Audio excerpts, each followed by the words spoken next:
A paz do Senhor, meus irmãos, sejam todos bem-vindos. Vocês estão na Catflix, especificamente no curso Bacharel em Teologia. Hoje nós estaremos aqui para a aula de número 2, do módulo 3, que tem como tema Teologia Contemporânea. Antes de entrarmos, vamos fazer a nossa oração, como de costume, para que Deus possa abençoar esta aula.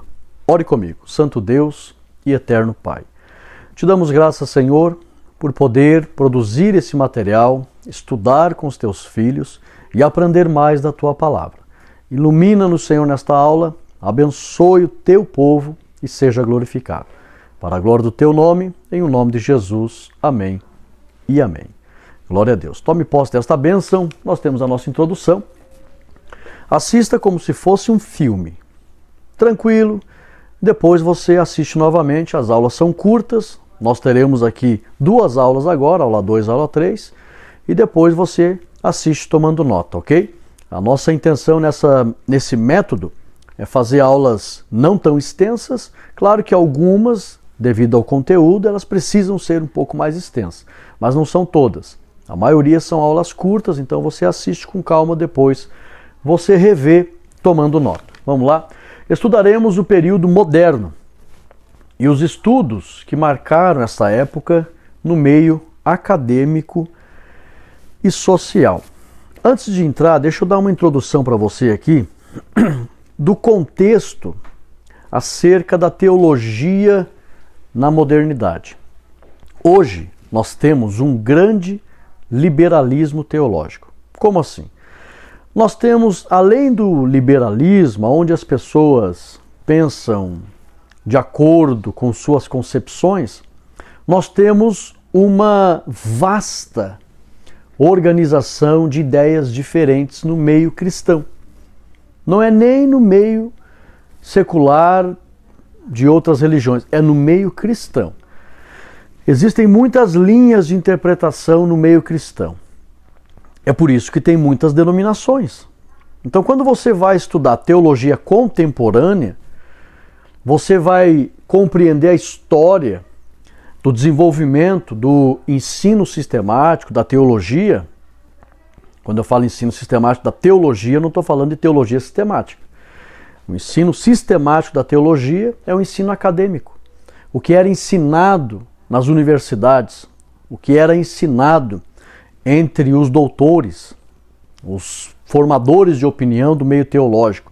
A partir da Reforma Protestante, a partir do século XVI, os formadores de opinião eram doutores das universidades. O povo não tinha acesso às universidades. Eram pessoas influentes.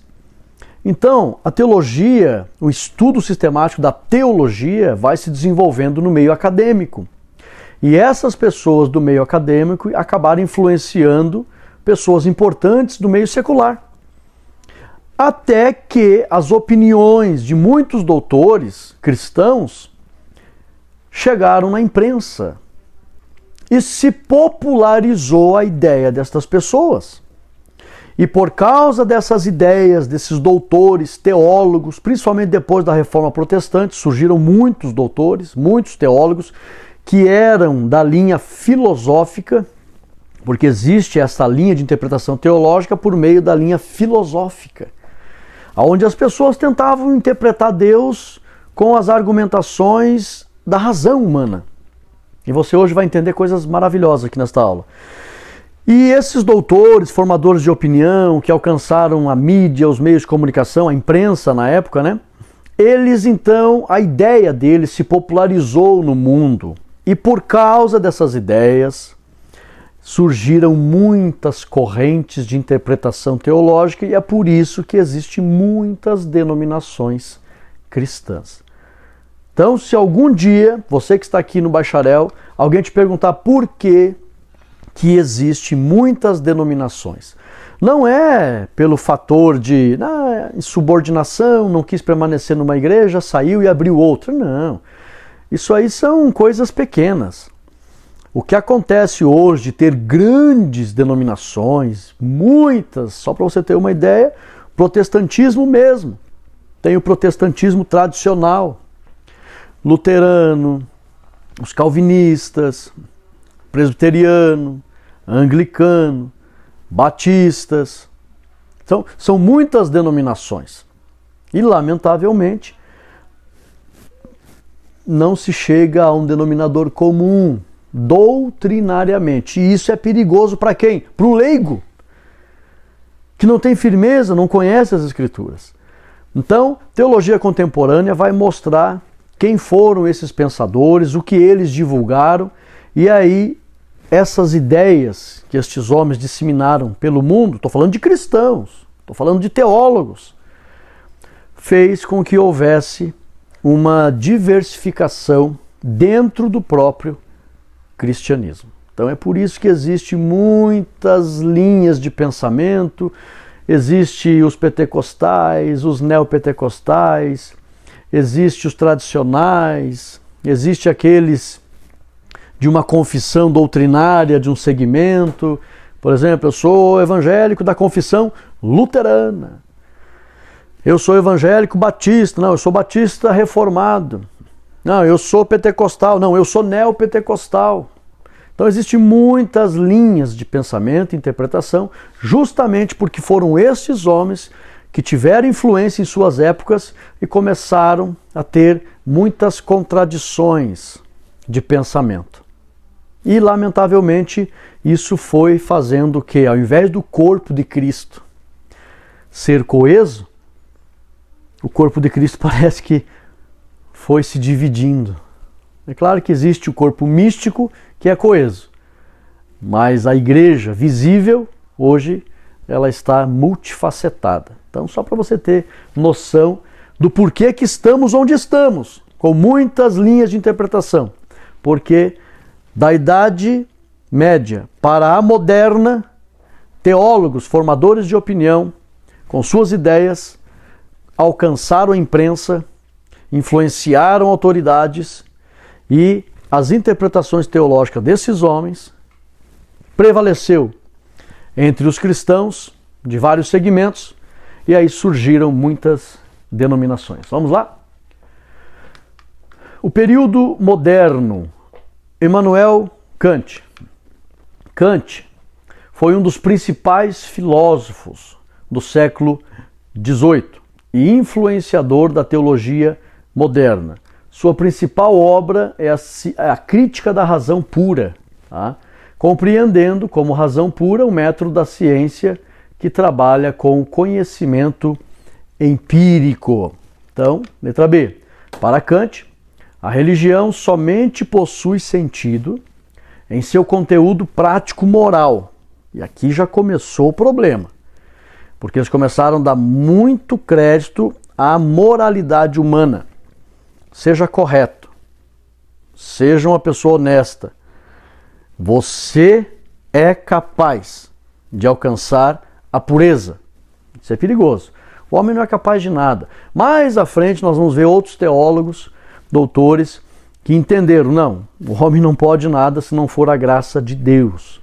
Porque aqui de Immanuel Kant, aqui Kant, né, foi um dos principais, ali está fui, porque o corretor está em espanhol ali, algumas palavras ele colocou em espanhol, então foi, fui, né? Para Kant, a religião somente possui sentido em seu conteúdo prático-moral e serve de orientadora do nosso caráter, e a igreja é a via pela qual isso pode ser realizado. Immanuel Kant, início do século XVIII, né? A partir do século XVIII, notem que nós estamos aqui, a partir de 1700 já começa o século XVIII, tá? 1701 começa o século XVIII. Então ele começou a influenciar toda uma sociedade com a ideia de que o ser humano ele pode, com as suas práticas, propagar uma conduta moral pura. E a igreja não deveria cuidar de assuntos políticos, não deveria cuidar de assuntos de guerra, não deveria cuidar de assuntos de arrecadação tributária, e em partes ele não estava errado. Ele não se declarou ateu. Mas ele disse, não, a igreja vai cuidar da parte da moralidade, mas o ser humano ele pode ser correto, justo e alcançar a pureza através das obras. Isso é muito perigoso para quem não conhece a palavra de Deus e pode tributar muito crédito as práticas humanas. Tá? Então, Kant disseminou isso. Hegel, filósofo alemão do século XIX. Então, note que mais à frente já surge. Na Alemanha, a Alemanha ela legou ao mundo muitos doutores, né? Tanto que a reforma protestante se deu na Alemanha, né? Então, filósofo alemão do século XVIII reafirmou a via da razão, ó, estão vendo? Para o entendimento da religião. Em outras palavras, supervalorizou a razão humana. Hegel afirmou o modo dialético, enquanto que o modo empírico tratava das experiências da vida, e quando Kant ele disseminou a questão das experiências da vida, o bom relacionamento. Cada ser humano pode se relacionar, entender o que é correto, entender o que é errado. Esse é o conhecimento empírico das experiências do dia a dia. Enquanto que Kant disseminou a visão do conhecimento empírico, das experiências do dia a dia, Hegel ele disseminou a visão do conhecimento dialético. O que é isso? O diálogo e a contraposição. Nós temos que contrapor o que surge na sociedade para ser aceito. Ou seja, se a igreja falar algo para nós, não podemos aceitar de primeira. Vamos contrapor para tentar dialogar mais profundamente e ver se isso é correto ou não. Em partes ele não estava errado, porque a Igreja Católica, lamentavelmente, desde o século IV depois de Cristo, até o século XV, eles ficaram em torno de 1100 anos dizendo para a sociedade, é desse jeito e ponto. A partir da Reforma Protestante, a humanidade começou a questionar, não, peraí, vamos dialogar. Em partes não era errado dialogar, porque está correto, nós não podemos aceitar tudo assim que as pessoas oferecem, não é assim. Mas estes homens aqui tinham segundas intenções. Quais eram as intenções desses homens aqui? Lamentavelmente, eles estavam cheios de si. E a verdade é esta. Vamos analisar do nosso jeito para ver se nós aceitamos ou não. Aí já é uma presunção, já é uma prepotência e tem que tomar muito cuidado. Essa postura disseminou no mundo a supervalorização do eu. E estes teólogos contribuíram para o iluminismo, a supervalorização da razão. Também o antropocentrismo, o homem centro de tudo. Então tem que tomar cuidado. Quando você ouvir falar desses homens, que foram filósofos e foram teólogos também, eles tinham uma visão muito humana do relacionamento com Deus. O homem é capaz de andar correto, de alcançar uma certa purificação. O homem, a sua razão, ele pode entender Deus com a sua própria razão. Um experimento científico, eles queriam explicar Deus através também de método científico, que seria a metafísica. Eles queriam experimentar vários tipos de conclusões humanas para tentar entender Deus. Mais à frente surgiram novos teólogos que chegaram à conclusão de que, por método científico, entender Deus é impossível. É impossível. Então, Hegel disseminou suas ideias. Friedrich Schleiermacher, chamado de o pai da teologia liberal protestante, nasceu na Polônia, 1768 a 1834, de tradição calvinista. Eles aqui, lamentavelmente, eles achavam que tudo era Deus. O próprio Deus chega no ser humano e realmente faz o ser humano aceitar, ou o próprio Deus faz o ser humano não aceitar. Essa visão calvinista, radical, eles entendem que tudo é Deus nas decisões do homem. E não é assim. Aí, se for dessa forma, o livre-arbítrio do ser humano é anulado. Não é assim. Mas, chamado do pai da teologia liberal. Para Friedrich, a via de conhecimento de Deus era o sentimento e a intuição. Não é de todo errado. Tais lugares internos do ser humano são também vias de dependência e relação com Deus. Não é de todo errado. Ele sabia que o homem, por si só, ele é capaz de desejar a Deus. Isso chama-se intuição.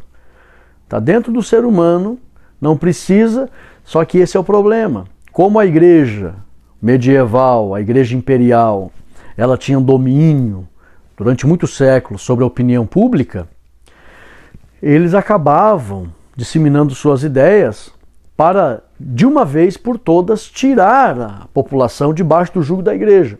Então, não, peraí, não é... A igreja tem sua importância, né?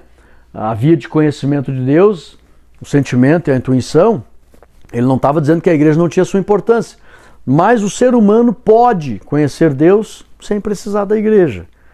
Aí também, para o leigo que não conhece nada, é perigoso essa ideia, mas isso foi disseminado em sua época. Tá? O homem ele tem condições de depender de Deus por si só, sem precisar da igreja. Mas vamos entender mais aqui o liberalismo teológico. Esse movimento se refere a um espírito de investigação. Mais uma vez ele pega a linha de que o homem ele pode tirar suas conclusões e entender Deus através da razão.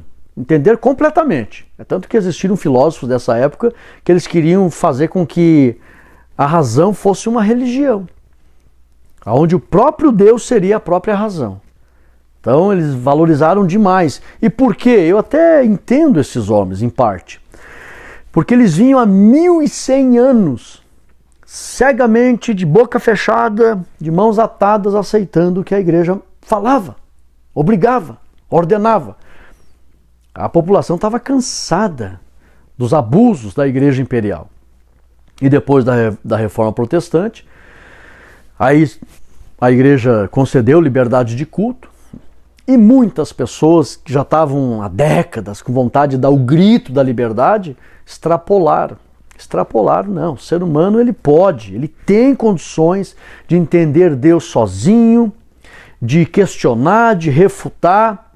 Em partes não está errado isso, porém as intenções reais desses homens era dizer, não precisamos da igreja, e muitos chegaram ao cúmulo de dizer, não precisamos nem de Deus. Lamentável. E aí nessa supervalorização do eu faço o que eu quero, surgiram muitas linhas de interpretação e muita divisão entre os cristãos. Eu, pastor Rodrigo Gomes, estou já divulgando há anos que dentro de uma visão popular,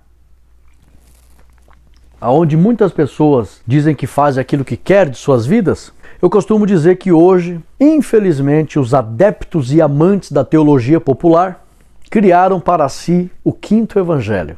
Quinto evangelho, pastor? O quinto evangelho. Eles criaram. Qual é o evangelho? Para nós existe evangelho segundo Mateus, evangelho segundo Marcos, evangelho segundo Lucas, evangelho segundo João. E os amantes da teologia popular, que não estudam a Bíblia, não se submetem, não frequentam a igreja, não são assíduos, hoje já tem até os desigrejados, eles criaram para si o quinto evangelho. Qual é? O evangelho segundo eu. Lamentavelmente. Herança do que esses homens disseminaram em suas épocas. Esse movimento se refere a um espírito de investigação. O liberalismo é fruto da filosofia moderna e tenta conservar a essência do cristianismo, olha só, na era da iluminação da razão e da ciência. Lamentavelmente, outra palavrinha ali que o corretor em espanhol, ele acabou deixando sem o acento ali, tá? Os irmãos, para baixar ali, os irmãos já vão baixar certinho ali, que eu vou tirar ali, tá? Mas aqui, é uma aula, isso aqui é normal. Lamentavelmente, eles não quiseram dizer, não, vamos eliminar a igreja. Não, é muito sutil, é muito sutil. Aqui eu me dirijo aos espirituais, aqueles que discernem o mundo espiritual. Não precisa eliminar a igreja, não queremos tirar a igreja do mundo, não queremos.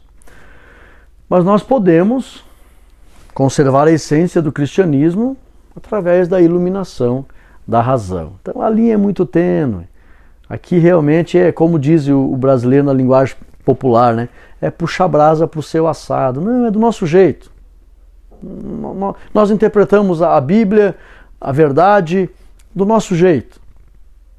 E isso acabou abrindo uma grande porta para os insubordinados, para as pessoas que se tornaram amantes de si mesmas. E hoje, lamentavelmente, muitas pessoas servem a Deus de boca, mas não de coração. E se você for chamar a atenção de uma pessoa dessa, eu, pastor Rodrigo, nessa época, chegar aí para um homem desse aqui e dizer assim: meu amigo, não concordo contigo, eu vejo assim que você está um pouquinho cheio de si. Né? Primeiro que você deve aceitar a autoridade da Bíblia. Pronto, já ia ficar furioso. Não. A Bíblia, ela é um livro apenas em que contém, algumas partes dela contém a vontade de Deus. Ela não é Jesus Cristo do início ao fim. Ela não é Deus do início ao fim. Foram homens que escreveram, eles iam pegar essa linha, não iriam aceitar. Certeza absoluta. É tanto que a fonte das suas interpretações não era a Bíblia. Eram conteúdos filosóficos de pensadores e filósofos da época. Então, lamentavelmente, infelizmente, esses homens que tiveram, já digo assim, chegaram primeiro na imprensa e suas ideias se popularizaram entre as autoridades, disseminaram suas conclusões, suas teorias, 100% sem base na palavra de Deus. Em suas concepções, nas filosofias, nas interpretações de vários outros filósofos e também teólogos que tinham a linha da filosofia, e a sociedade foi banhada por muitas interpretações de um cristianismo moderno e liberal. Tem mais, vamos lá. As principais características desse movimento são, olha, outra palavra em espanhol, movimento, tá?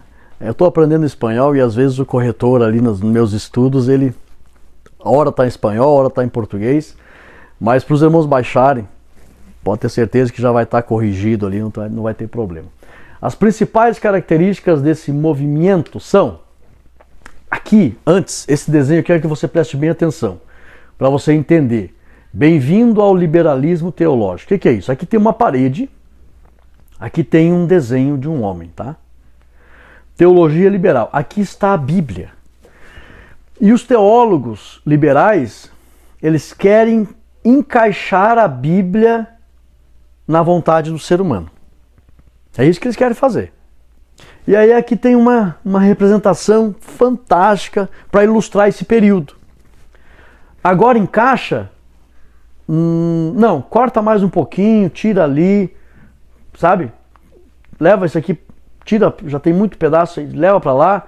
Vai encaixar? Não encaixou ainda a Bíblia na nossa vontade. Então, vamos trabalhar mais um pouquinho, tirar mais um pouquinho para ver se encaixa, sabe? Era exatamente isso. Quem fez esse desenho aqui está de parabéns. Exatamente isso que esses teólogos que vieram trazendo suas ideias para a modernidade, eles queriam fazer. Colocar a Bíblia, subordinar a Bíblia às interpretações do homem, e aí, será que encaixa agora? Não, agora parece que encaixa. Beleza, então vamos ficar com essa interpretação. Mas eles queriam colocar a Bíblia encaixada em suas interpretações. Deu para entender, né? As principais características desse movimento. Primeiro, a aplicação dos métodos críticos da literatura histórica, ciências sociais, para o estudo das Escrituras. Ou seja, eles queriam estudar as Escrituras usando o método da crítica da literatura. Não. É tanto que hoje, por causa da crítica literária, tem muitos hoje dessa linha que supervalorizam um falar polido, um escrever polido, seguindo todas as regras. Eles dão risada dos escritores da Bíblia. Até ouvi um comentário que é até uma ofensa. Eles dizem assim, esses escritores da Bíblia eram burros mesmo, não sabiam nem escrever, não sabiam conjugar os verbos, não sabiam fazer conexão de frases, sabe? Se fosse para seguir, até vi um pensador que disse assim, se fosse para seguir as regras de ortografia hoje, que existe dentro da crítica literária, a Bíblia não seria publicada. Olha a audácia desses homens. Então eles queriam interpretar a Bíblia através da crítica da literatura, também do crivo da história, para ver o que a humanidade estava aceitando ou não. Ciências sociais, para ver se realmente ia coadunar com o comportamento social para o estudo das Escrituras. 2. Negação do sobrenatural e afirmação do natural. Então, as principais características desse movimento. Veja lá, tem mais. Olha aqui. O pensamento aqui, ó. Enfim, eu tenho a revolução teológica. Esses pensadores, esses teólogos chegavam para o mundo e o mais rápido tinha influência com a imprensa. Não tinha internet, não tinha televisão, então aonde a imprensa chegava primeiro parecia assim que era a opinião maior que prevalecia entre as cidades. Cuidado, eis o típico teólogo liberal, vive cheio de ideias e manias. Então sempre estava surgindo alguém na sociedade. E como é que esses homens formavam opiniões e prevalecia a ideia deles? Eram doutores, tinham influência com pessoas da imprensa, escreviam e a imprensa disseminava. A partir do século XV já começou a disseminar muito a imprensa. Depois que Gutenberg fez a máquina de impressão. E eles tinham acesso à imprensa e as suas ideias se disseminavam. E aí dava a entender que era uma revolução de pensamento. Nossa, esses homens estão corretíssimos. E aí tomou conta da sociedade e isso banhou o mundo. E hoje nós temos muitas pessoas que seguem essa linha. Reinterpretação de Jesus Cristo como um homem especial. Reinterpretação de Jesus Cristo, olha só. Só que quando eu escrevi, eu tirei do livro, pensei, digo, poxa, eu não teria coragem de escrever essa palavra. Reinterpretar Jesus Cristo. É forte, né? Ele sendo a verdade, reinterpretar ele. O que é a verdade, pastor Rodrigo? A verdade é aquilo que permanece. Se não permanece, não é verdade. Guarde essa frase. O que é a verdade? A verdade é aquilo que permanece. E como só Jesus está vivo até hoje, morreu e ressuscitou, ele é a verdade. Nós sabemos, ele é o Pai da eternidade. Então, esses homens teólogos da era moderna, que saíram da Idade Média para a modernidade, eles queriam interpretar Jesus Cristo como um homem especial, cheio do divino, e que o representou com perfeição na terra, mas não como Filho de Deus, não sendo Deus. A palavra Filho de Deus significa ter a mesma natureza, a mesma essência, pois o Filho tem a natureza do Pai. Então, ser Filho de Deus, automaticamente, também Deus. Ou seja, não dois deuses, mas Deus. Filho de Deus, Deus. Mas eles não acreditavam que Jesus era o Filho de Deus. Negam, portanto, a obra sacrificial e vicária de Jesus Cristo. Lamentavelmente. Vamos para frente? E aqui nós vamos encerrar essa primeira aula. Vamos fazer a nossa oração, só para você entender teologia contemporânea, teologia de hoje. Tem muita herança desses homens que vieram da Reforma Protestante para frente, disseminando suas ideias liberais, a supervalorização da razão, reinterpretar Jesus Cristo, interpretar a Bíblia e fazer a religião conforme a moralidade humana. Tem muito disso por aí. O homem supervalorizando suas obras. Resultado? Insubordinação à palavra de Deus, insubordinação ao ministério, desrespeito aos líderes que Deus levanta e, lamentavelmente, ao ponto das pessoas criarem um novo segmento religioso no Brasil chamado os desigrejados. Nós servimos a Deus do nosso jeito. Esse é o ponto. Vamos fazer a nossa oração? Senhor Jesus, Deus eterno, nos livra, Pai, nos livra dessa contaminação de interpretação aonde o homem interpreta a Tua palavra do seu jeito, não respeitando o ministério, não respeitando os líderes, não subordinando-se à autoridade da Tua palavra. Pedimos, ó Pai, que a verdadeira sabedoria esteja no coração dos Teus filhos, para que nós possamos, Pai, de forma saudável interpretar a Tua palavra, mantendo comunhão com a Tua palavra, com a Tua igreja, com o Teu corpo. Para a honra e glória do Teu nome, eu ministro a bênção do Senhor sobre os Teus filhos e desde já Te agradecemos em nome de Jesus. Amém e amém. Tome posse desta bênção, um forte abraço, fique na paz.